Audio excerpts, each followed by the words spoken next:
Imagine کریں کہ آپ اپنی اسپیس شپ میں بیٹھ کر اسپیس میں جا رہے ہیں اور وہاں آپ کو چاروں طرف اسکیلیٹنز دکھائی دیتے ہیں۔ جی ہاں، اس ویڈیو میں ہم آپ کو ایسٹرونٹس کے کچھ ایسے خوفناک اسپیس ایکسپیرینسز کے متعلق بتائیں گے کہ آپ کے دماغ کو 440 وولٹس کا جھٹکا لگے گا۔ 2003 میں Chinese national space administration CNSA کی طرف سے یانگ لیوے اسپیس میں جانے والے پہلے چائنیز ایسٹرونٹ بنے تھے۔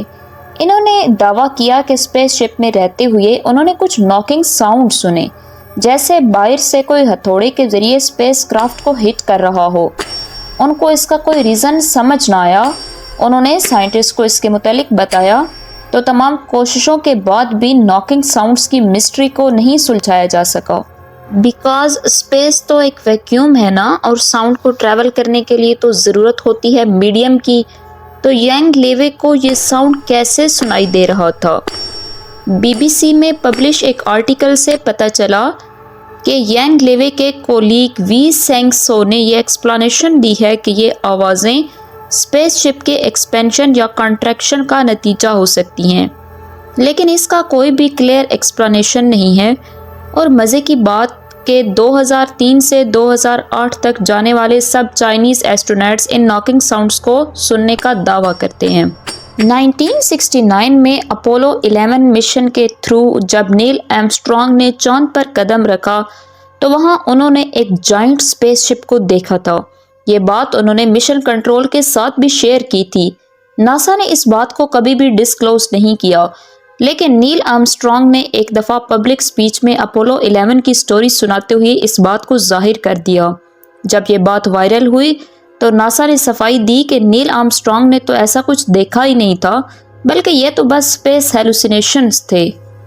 دیکھیں، یہ بات تو ماننا پڑے گی کہ کوئی بھی ایسٹرونٹ کتنا ہی بریو یا کتنا ہی ویل ٹرینڈ کیوں نہ ہو، لیکن اسپیس پھر بھی انسان کے لیے ٹوٹلی ڈیفرنٹ انوائرمنٹ ہے جس میں انسان ایڈجسٹیبل نہیں ہے، اور ایسے ہیلوسینیشنز ہمیں دکھائی یا سنائی دے سکتے ہیں۔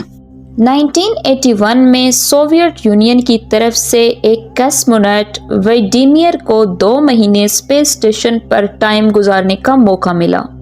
اس دوران جب وہ ایک دفعہ فزیکل ایکسرسائز کر رہے تھے تب انہوں نے اسپیس اسٹیشن کے باہر ایک گولڈن کلر کا سفیر دیکھا۔ کچھ سیکنڈز تک وہ سفیر ان کی نظروں کے سامنے گھومتا رہا اور پھر 2 الگ الگ سفیرز میں کنورٹ ہو گیا۔ جب وہ ٹوٹ رہا تھا تو وہاں وائٹ کلر کی اسموک بھی دکھائی دے رہی تھی اور پھر وہ سفیر غائب ہو گیا۔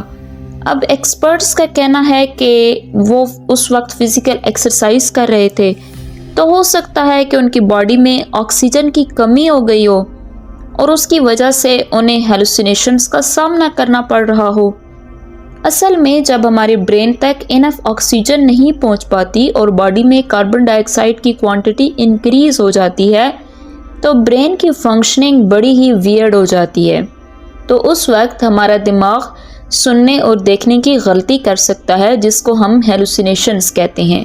1963 میں ناسا نے ایک امریکن ایسٹرونٹ گارڈن کوپر کو ایک مشن کے لیے اسپیس میں بھیجا۔ اب کوپر اپنی اسپیس شپ کی ونڈو سے اسپیس کا نظارہ کر رہے تھے، انجوائے کر رہے تھے، پر اچانک سے انہیں ایک گرین کلر کا بال دکھتا ہے جو اسپیس شپ کے پاس آ کر 2-3 منٹس تک گھومنے لگتا ہے۔ وہ مشن کنٹرول کو اس متعلق بتاتے ہیں تو ایکسپرٹس کے مطابق یہ اور کچھ نہیں بلکہ ایلینز کا UFO یعنی ان آئیڈینٹیفائڈ فلائنگ آبجیکٹ تھا۔ اور جب وہ زمین پر واپس آئے تو ناسا نے میڈیا رپورٹرز کو سختی سے ہدایت دی کہ اس گرین بال کے متعلق کوپر سے کچھ بھی نہ پوچھا جائے۔ 2013 میں انٹرنیشنل اسپیس اسٹیشن کے کریو نے ایک فوٹوگراف پبلش کیا جس میں ISS کے باہر ایک گولڈن کلر کا آبجیکٹ دکھائی دے رہا تھا۔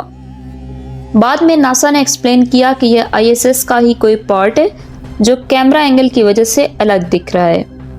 ناسا کے ایک اور ایسٹرونٹ ہیں اسٹوری مسگریو۔ اچھا، ان کے نام میں بھی اسٹوری ہے اور ان کے ساتھ بھی ایسی سٹوریز جڑی ہیں کہ آپ حیران رہ جائیں گے اور ان پر یقین بھی کیا جائے گا، یہ صرف کہانیاں نہیں ہیں۔ اپنے اسپیس مشنز کے دوران 2 دفعہ انہوں نے اسپیس میں اڑتی ایل شیپ کی ٹیوبز کا ذکر کیا تھا اور ان ٹیوبس کے متعلق ناسا کوئی ایکسپلانیشن نہیں دے سکا۔ سٹوری کا کہنا ہے کہ یہ کوئی ایکسٹرا ٹیریسٹریل ٹیکنالوجی ہو سکتی ہے جو ایلینز نے بھیجی ہو۔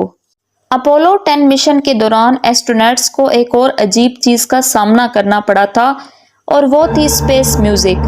جب اسپیس کرافٹ مون کے ڈارک سائڈ پر گیا تھا تو کمیونیکیشن ارتھ سے ٹیمپریرلی کٹ گیا تھا۔ اسی دوران ایسٹرونٹس کو کان میں عجیب سی وسلنگ میوزک سنائی دی۔ یہ ساؤنڈ ان کے ہیڈ سیٹس میں ایک کنٹینیوس ٹون کی طرح پلے ہوتی تھی۔ جب انہوں نے واپس مشن کنٹرول سے کانٹیکٹ بنایا تو اس میوزک کا کوئی ایکسپلانیشن نہیں ملا۔ ناسا نے بعد میں کہا کہ یہ شاید ریڈیو انٹرفیرنس ہو، لیکن جو ساؤنڈ سنائی دے رہی تھی وہ کسی اسپیس نوائز سے کافی ڈفرینٹ تھی۔ تو اب سوال یہ اٹھتا ہے کہ کیا اسپیس واقعی اتنی خاموش ہے جتنا ہم سوچتے ہیں، یا وہاں کوئی چھپی ہوئی دنیا اپنا وجود رکھتی ہے؟ یہ عجیب و غریب ناکنگ ساؤنڈز، ہوا میں تیرتی ایل شیپ ٹیوبز اور گھنٹی جیسا اسپیس میوزک، کیا یہ سب کچھ اسپیس کا اپنا ایک شیطانی کھیل ہے، یا ہمارے آس پاس کسی اور دنیا کے آثار ہیں جو ہم سمجھ نہیں پا رہے؟ شاید یہ یونیورس اپنے راز ہمیشہ کے لیے چھپا کر رکھنا چاہتی ہے، یا پھر ہم انسان ابھی اتنا گہرائی میں نہیں اتر پائے کہ ان خوفناک کہانیوں کا اصل مقصد سمجھ سکیں۔ مطلب کہ ہم سائنٹیفکلی اتنا ایڈوانس نہیں ہو سکے کہ ہر چیز کے پیچھے کوئی لاجک ڈھونڈ سکیں۔ ویسے اگر آپ کو اسپیس کے عجیب و غریب ساؤنڈز میں زیادہ انٹرسٹ ہے تو میں آلریڈی ایک ویڈیو بنا چکی ہوں اسٹرینج ساؤنڈز ان اسپیس، جس کا لنک ڈسکرپشن باکس میں دے دیا جائے گا، اوپر آئی بٹن سے بھی آپ دیکھ سکتے ہیں، جا کر ضرور دیکھیں۔ اس میں مزید حیرت انگیز آوازوں کا ذکر ہے جو اسپیس کے راز کو اور گہرا بناتی ہیں۔